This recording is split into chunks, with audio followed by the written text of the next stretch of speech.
recently, there's been a bit of pushback on topics around gender equality, but I feel that this pushback is manageable because there's a number of countries that are still very interested in making sure that women's voices are at the center of development processes.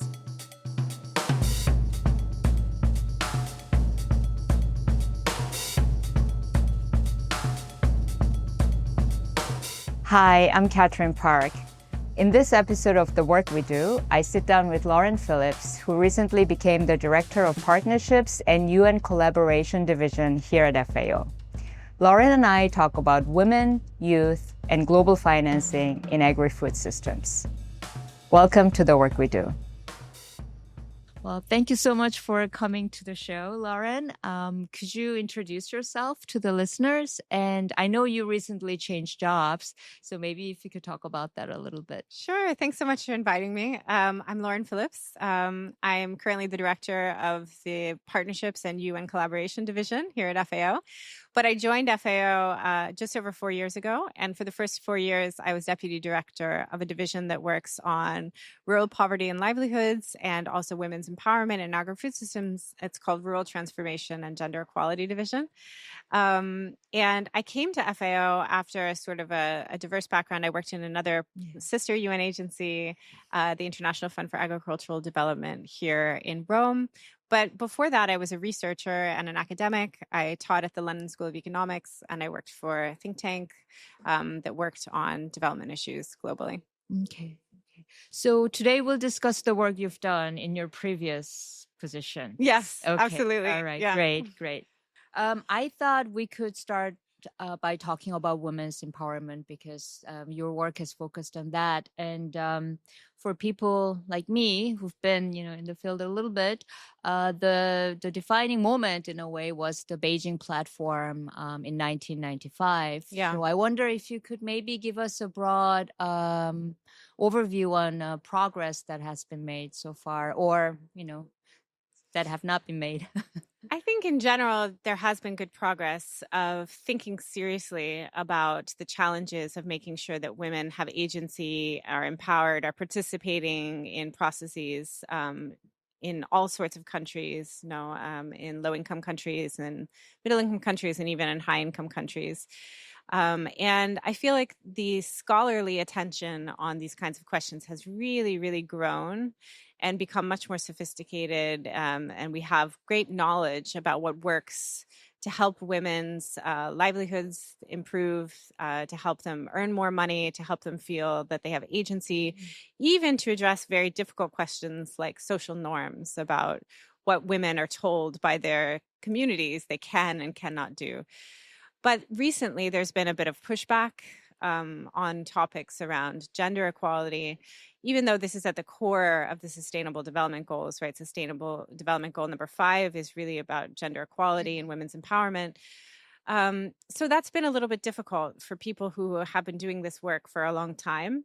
But I feel that this pushback is manageable because there's a number of countries that are still very interested in making sure that women's voices are at the center of development processes.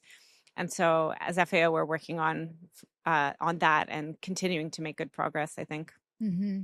Have you seen progress in your work? Well, it's interesting because I've been interested in these topics of women's empowerment and gender equality for a long time in my career, but I would say it's only since I've been here at FAO that's been a core part of my work. And I mean, we see that there has been some progress, but not as much as we would like. So FAO published a major report in 2011. It was part of the Status of Food and Agriculture report, the SOFA of that year, on women in agriculture. And it showed that there was a huge number of gaps in terms of women's participation in agriculture. And we published in 2023, in some ways, an update of that report, but we broadened it out really to think about women in agri-food systems. It was called The Status of Women in Agri-Food Systems. And we saw that there had been some progress, but overall that there was not enough progress considering how much we knew about how we could advance women's livelihoods. So I'll give you an example. There is now much better data, information, and awareness amongst governments about the importance of women's access to land, for example. So more and more countries have enabling policy frameworks for granting women, either through customary legal frameworks or through national laws and policies, access to land, inheritance rights, registration, joint registration, so that women have control over the land that they farm or the land that they live on. But still, right, in the large majority of countries, women own less agricultural land than men. And, we see that in 40 out of 46 countries, women own less land than men where data is available. And sometimes the gaps are very large. So that's a persistent gap, because every time you talk about women's role in agriculture or food systems, the unequal access to land rights or resources or financing always come up. Yeah. And why is that? Is it and I know that the laws have changed as well. It's not like there has been no progress. Yeah. Why do they persist? Changing a law is an excellent first step, or a policy, but then you have to go to the field, inform people of how the law has changed, inform women of their rights, but also involve men and local leaders in conversations about why women should have access to land. And it's a long process, right? It's an expensive process. You first have to register people's land rights, and then you have to sort of negotiate about changing registration. And there's a lot of cultural norms that sort of influence this as well. Even in countries where women have really improved their access to land and their registration of land, like let's say Ethiopia, you might still find cases where women inherit land from their fathers, but they are likely to pass over their land to their brothers or other male members of the family out of an expectation that that is how they should behave. Okay. Even if the law protects their own rights, that they have legally inherited land. Okay. We see a number of cases of that in different parts of the world. How do you change that? Well, FAO is the sort of, we have the responsibility on the SDG 5 indicators that are about women's land rights. And one of them measures women's access to land, and we do that in collaboration with our statistics colleagues. The other looks at how developed the policy frameworks are for women's land rights. And that process is not just a sort of a tick box to say, women have these rights and are missing these rights. It's actually quite a complex multi-stakeholder process to discuss, validate the data, but then also make plans with governments about how they might improve that. And so our colleagues spend a lot of time in the field with different stakeholders talking about these policy frameworks, and not just assuming that, a change on the books is going to immediately result in an improvement. So I feel like it's a long process, but it's a process where FAO can support governments when there's willingness to make progress. I'll give you an example. My colleagues went to South Sudan to work on reporting around women's land rights. And the government was very keen to demonstrate their commitment to doing better on the registration of women's land rights and the protection of women's land rights. So much so that they joined this multi-stakeholder initiative that FAO started last year called Commit to Grow Equality, and focused on their desire to see an improvement in the registration of women's land rights and their holdings. So, in the context of a country with many challenges like South Sudan, it's very encouraging to see that a large discussion, an inclusive policy process can even result in a government making a public commitment to doing better on this topic. Conflict is one of the challenges for women and for smallholder farmers and anyone who is participating in agri-food systems. Was that something you could talk about a little bit? Yeah, in the report that I mentioned from 2023, the status of women in agri-food systems, we did look at the impact of different kinds of shocks on women in one of the chapters. And one of the shocks we looked at was conflict. We also looked at the impact of climate change and the impact of economic shocks. And I mean, we found that, conflict can have quite negative impacts on women's working in agri-food systems.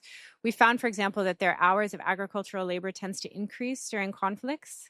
That might be because men can no longer work in agriculture. They may be, actively engaged in conflict, or they may be avoiding being actively involved in conflict by not going out into the field to work. So, conflicts can place burdens on both men and women, psychological burdens, economic burdens, etc. But I think that there is an element of agri-food systems which we don't often realize, which is that people are still going about their day-to-day lives, and many women, but also many men, depend on agriculture and agri-food systems for their livelihoods. The estimation that we have in that report is that in sub-Saharan Africa, for example, 68% of women who work in agri-food systems.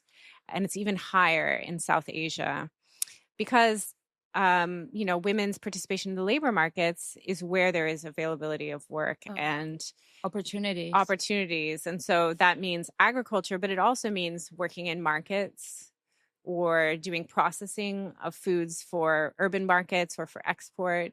And that part of the sector, the off-farm but still agri-food systems work, is growing very quickly. In West Africa, but also in other regions. So a really strong increase in the number of women who are working in that sector.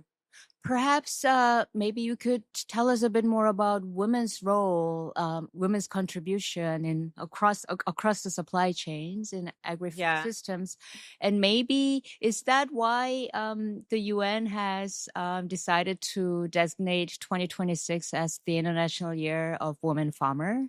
Yeah, so the statistic that we keep repeating is that 41% of the agri-food systems workforce are women. In some countries, they're even 50% or more, so they're the majority. And usually it's higher in developing countries than it is in the global north, so it's higher in the global south. And yes, women play a really critical role across agri-food systems. They do grow food. They are often knowledgeable about crops, indigenous crops in their areas. They are working to make sure that their families have food security, but they're also participating in entrepreneurial activities and agri-food systems value chains as businesses. And then, of course, they're working in other parts of the value chain too. There are a lot of the sort of processing, picking of food across the world is done by women. A lot of small businesses that are, agribusinesses are run by women. Women are very strongly dominant in the markets, also in preparation of food. So they have an outsized role in agri-food systems. And the designation of 2026 as the International Year of the Woman Farmer is really exciting because it allows us to sort of share the stories of women from across the world, look at what women have in common, despite many differences in their national contexts. I think focus a little bit on the challenges that they face, like land we mentioned, but also I think you mentioned access to finance or the fact that they maybe don't have as much digital access to new technologies and even to traditional technologies as men, but also really to celebrate and encourage better investment and partnerships in women in agri-food systems. And that designation was done by, I think, more than 120 signatory countries at the General Assembly of the United Nations in 2024. And we're really excited about the opportunity to focus on women this year. What are the outcomes that you would like to see, that you would hope to see, because this year has been designated as the Year of Women Farmer? Yeah, I think we have a different lines of action for the year that FAO has worked on, along with some of the countries and farmers organizations and civil society organizations that are participating in our steering committee. Some of them are practical, like shining a light on the lack of women's access to finance and to land, but also to education and training, agricultural extension, and these kinds of things. But some of them are more related to raising amplifying the voices of women farmers, and sharing their stories, but also looking for opportunities for mentorship for women. And then I think the end goal that we would really like to see is greater commitments to investments in women in agri-food systems and also to better partnerships. There's a lot of diverse actors working on women's empowerment in agri-food systems, but we could do much more if we do it together. And so I think that the year 2026, it presents us an opportunity to sort of work jointly, collectively, and to work with women farmers and their organizations and representations to really elevate their stories and their voices. Do they not already work together? I think it's always a question of how much you can work together. Okay. You know, we can always do better. The development sector in general, right, has a lot of sort of opportunities for better collaboration, for synergies between even different types of actors, of course, right, between businesses in the private sector, between governments, between civil society organizations. So I think part of the International Year is showing people how much they have a common interest in investing in women in agri-food systems. First, because it's the right thing to do, but second, because it's good business, right? It's good business. It is, yeah. That's right.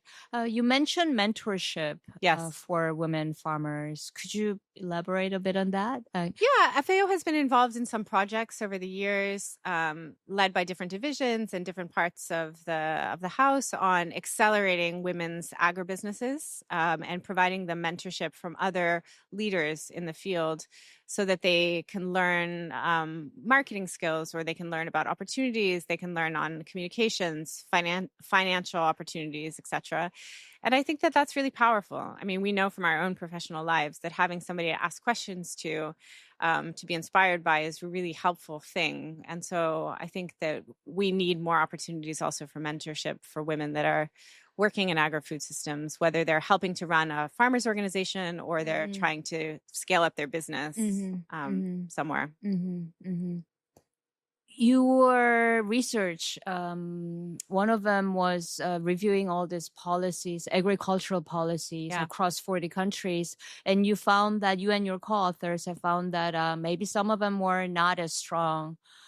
Could you just talk a little bit about what you found? And what would be your recommendation for governments? And if they could change one thing to make things better this year, that's very, significant. Yeah. What would that be?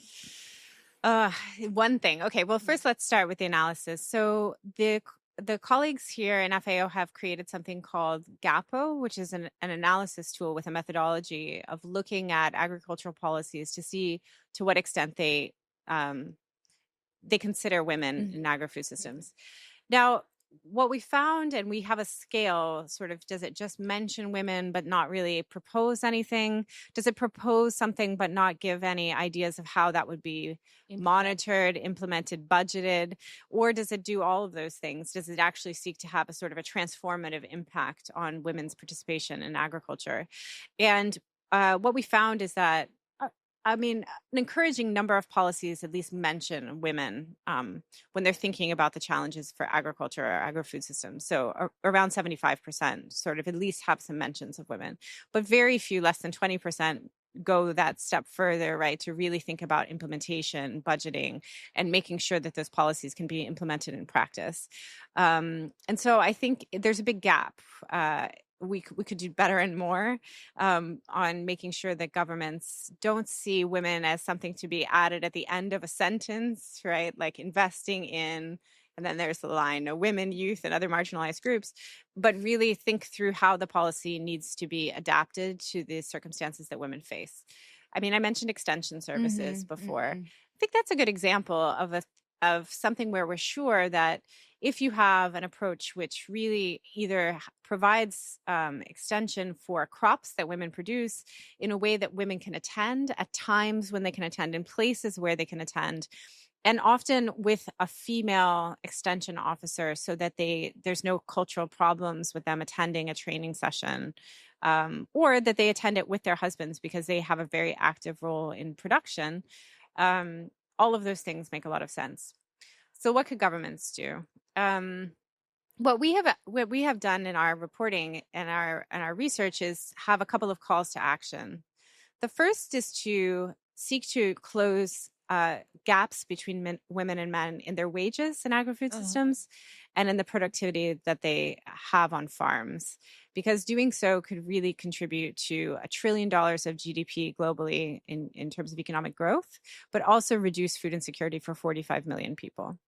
The second is that when governments are investing in women in agri-food systems, they should do so in an intentional way and think about women's agency and empowerment, because that has really strong impacts when women are empowered and they can help to make decisions in their households on reducing vulnerability to shocks, including climatic shocks, increasing incomes, but also increasing dietary diversity and nutritional outcomes, especially for children, but also for adults. So there's all sorts of really good economic reasons to make sure that policies address these gaps, but also put empowerment and agency at the center of the approach. I wanted to ask you about choices. Do women actually, are they interested in working on fields? Are they these processing, perhaps like small businesses across the supply chain, processing or packaging? Because a lot of them are done by women, I understand, processing. Are they interested in doing those, or do they want to move to cities and perhaps find another job altogether? I mean, this is a good segue to also start thinking about young women and young men, I think, because what we found in our research in a report that we published in 2025, The Status of Youth in Agri-Food Systems, was that the majority of people who migrate, surprisingly, are women. Not men. Because women move within their countries. They either move to urban areas or they move to other rural areas for marriage or to join families. And they also move for economic opportunities, whereas men move mostly for economic opportunities. And so when you combine the fact that they move both for personal reasons and for economic reasons, more women move than men. Slightly more young men migrate internationally than women, but the numbers are pretty close, actually, which is not really the perception globally.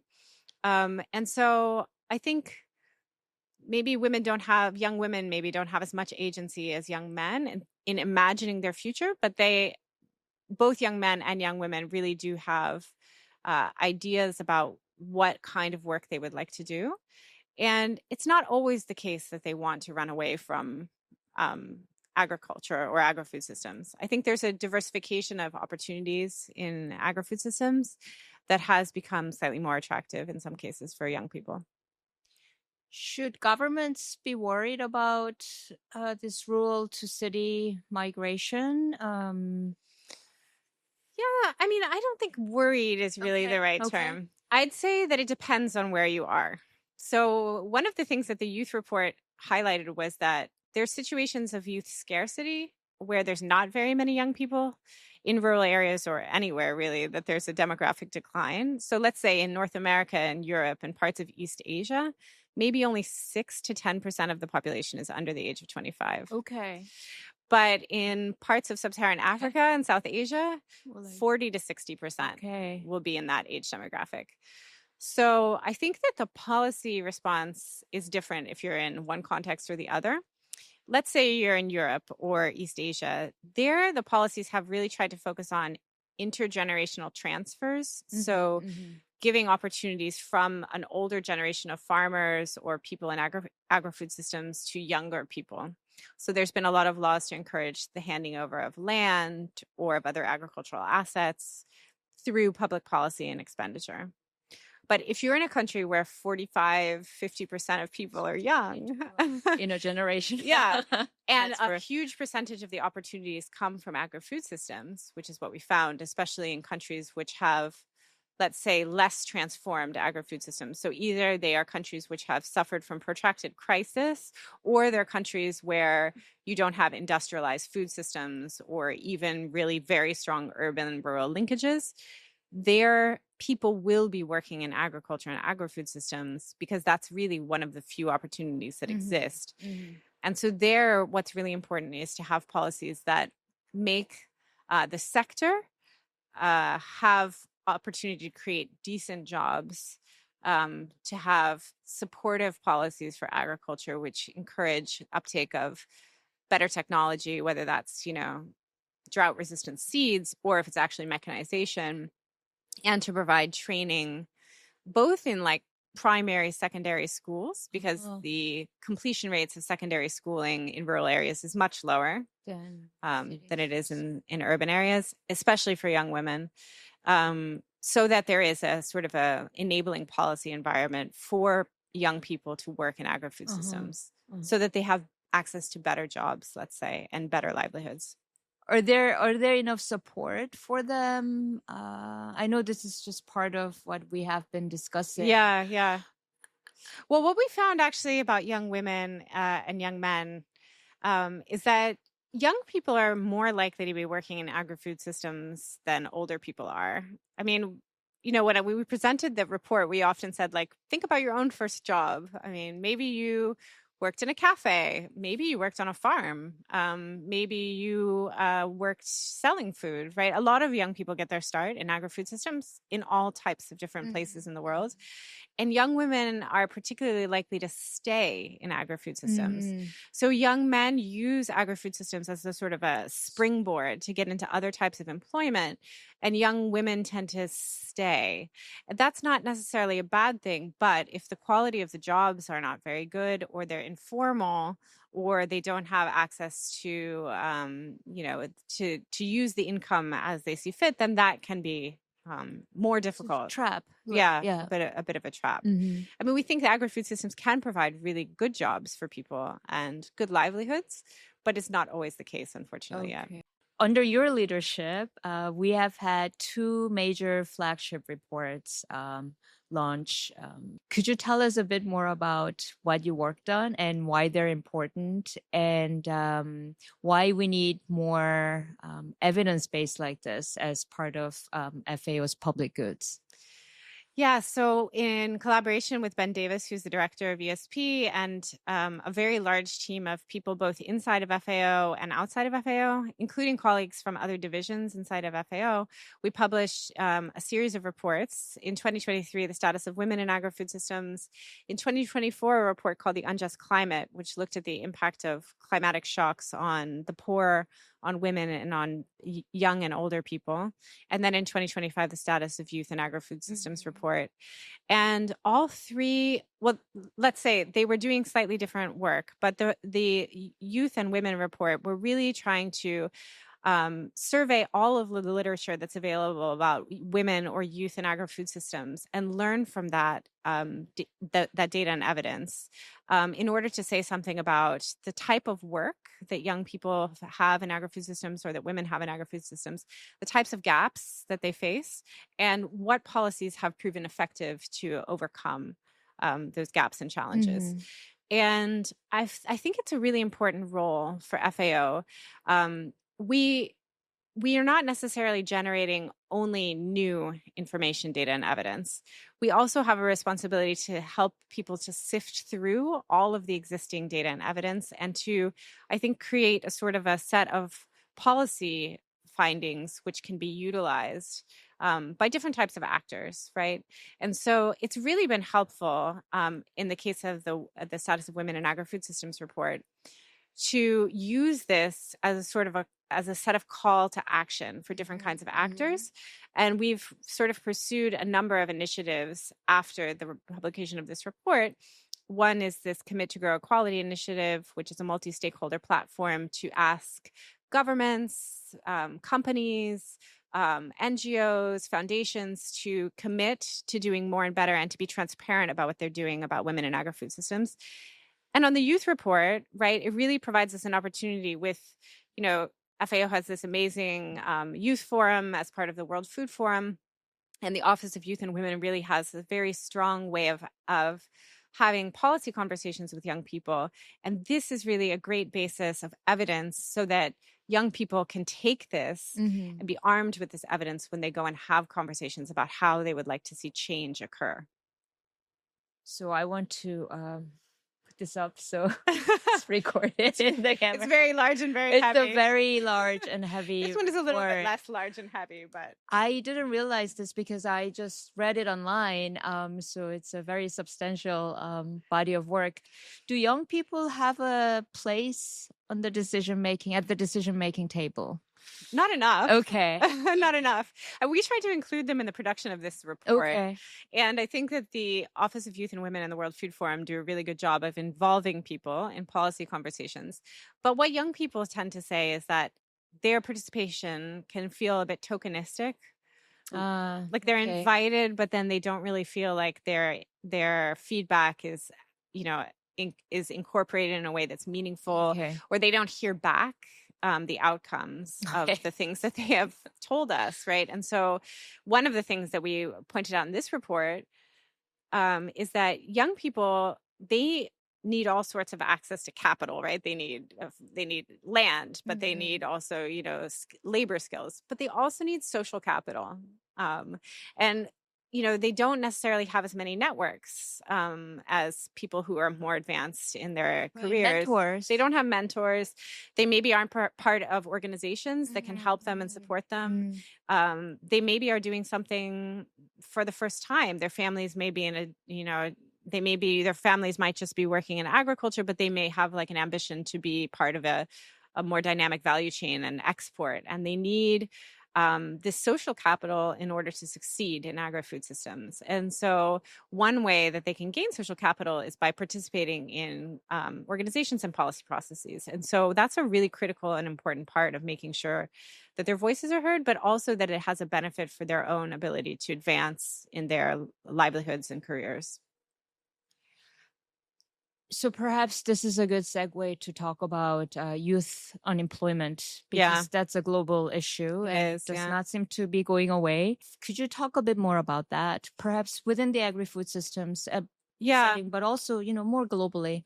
The global statistics are that 20% of young people are neither in education, training, or work. Not okay. So they're called NEET. Yes. Right? So 20% is really high. It's a fifth. It's very high. A fifth of people are neither in education, training, or in employment. 2/3 of those people are women, young women. Oh my. Okay. Which is something that actually is not often pointed out, but that means that, there's a huge opportunity to include young people in employment and agri-food systems.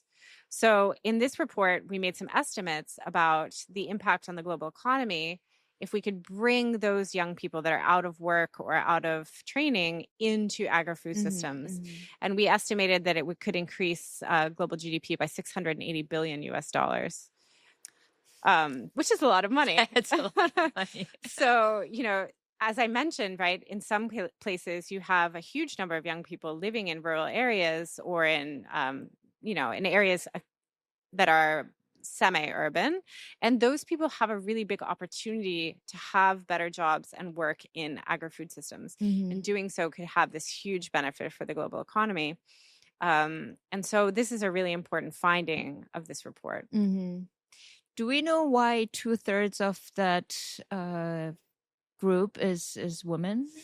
Yeah, women drop out of the labor force and out of school because they are often getting married at very young ages or having children at very young ages. And so they take over family responsibilities and care responsibilities, which can push them out of the workforce or push them out of schooling.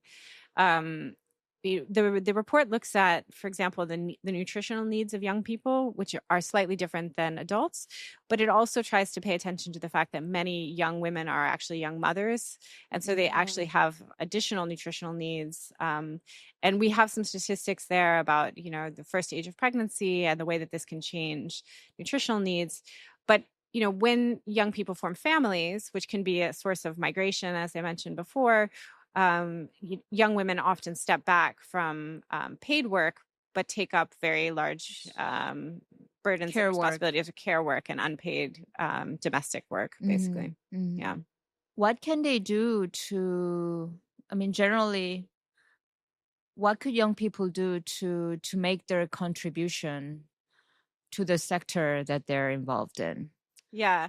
Well, young people have one really big advantage, which is that they perceive themselves to be very resilient.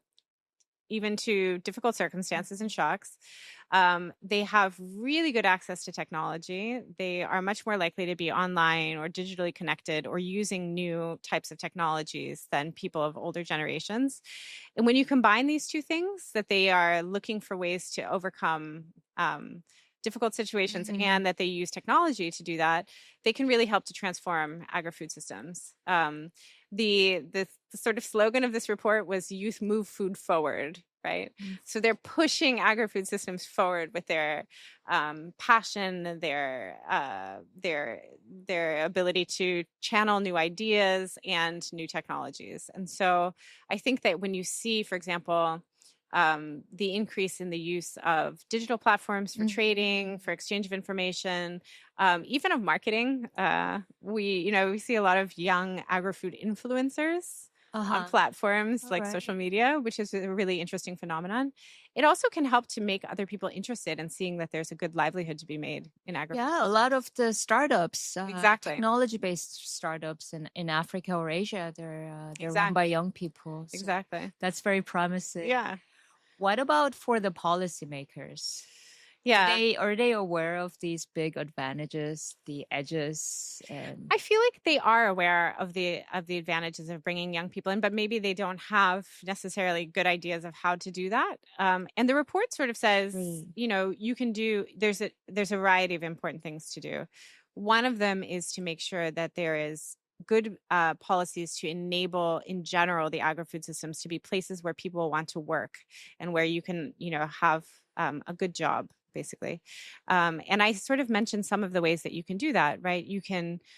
One thing that we had thought about in both of these two reports is the fact that you can improve the working conditions in processing areas for agri-food systems. You can have childcare centers, which can help young women come to work. You can have, better access to facilities like bathrooms and places for people to just, have a decent chance of having a good job. And then you need these specific kinds of policies, which are really about skills and training and making sure that young people are aware of opportunities in agri-food systems.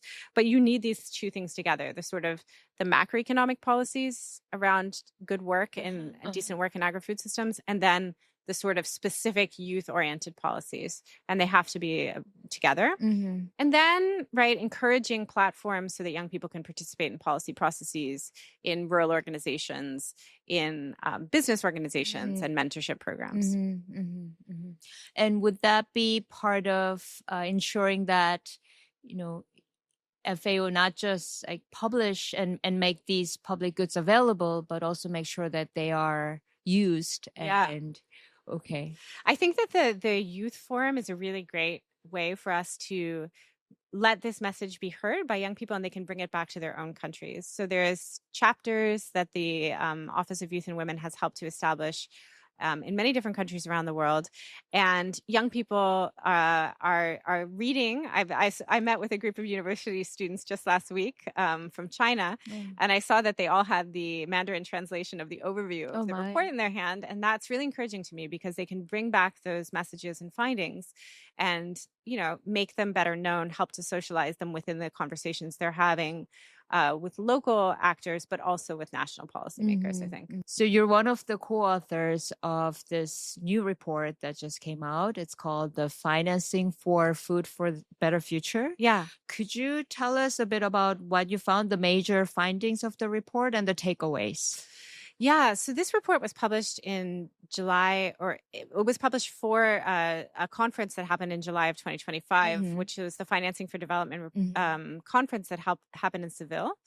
And the report was trying to analyze what the gap was in terms of need for financing to achieve sort of an agri-food systems transformation, which was environmentally sustainable, socially inclusive, and provided nutritious food for all.